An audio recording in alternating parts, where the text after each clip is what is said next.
भगवान श्री कृष्ण के दिव्य जन्म के बारे में सुंदर कहानी। भगवान श्री कृष्ण के जन्म कहानी एक सुंदर और दिव्य कथा है जिसे सदियों से संजोया और मनाया जाता रहा है।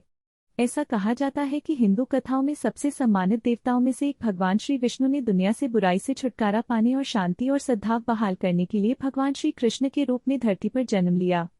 कहानी की शुरुआत दुष्ट राजा कंस से होती है, जो भगवान श्री कृष्ण की माता देवकी के भाई थे। कंस को चेतावनी दी गई थी कि देवकी की 8वीं संतान उसके पतन का कारण बनेगी।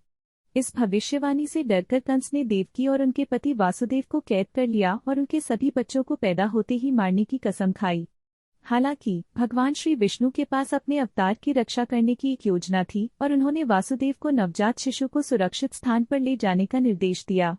भगवान श्री कृष्ण के जन्म की रात वासुदेव चमत्कारिक रूप से एक टोकरी में बच्चे को जेल से भागने में सफल रहे। जैसे ही वासुदेव अंधेरी और तूफानी रात से गुजरे, उन्हें कई बाधाओं का सामना करना पड़ा, जिसमें बाढ़ में एक नदी भी शामिल थी। हालांकि भगवान श्री विष्णु ने प्रत्येक चरण में हस्तक्षेप किया, जिससे दाल के लिए यात्रा सुरक्षित और आसान हो गई।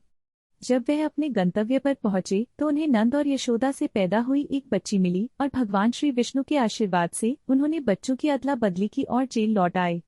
अगली सुबह कंस नवजात शिशु को मारने के लिए पहुंचा, लेकिन उसके आश्चर्य के लिए उसने बदले में एक बच्ची को पाया। वह गुस्से में था, लेकिन उसने उसकी जान बख्शने का फैसला किया।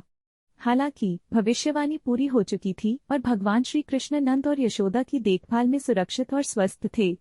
भगवान श्री कृष्ण का जन्म हर साल बहुत खुशी और उत्साह के साथ मनाया जाता है, क्योंकि यह बुराई पर अच्छाई की जीत का प्रतीक माना जाता है।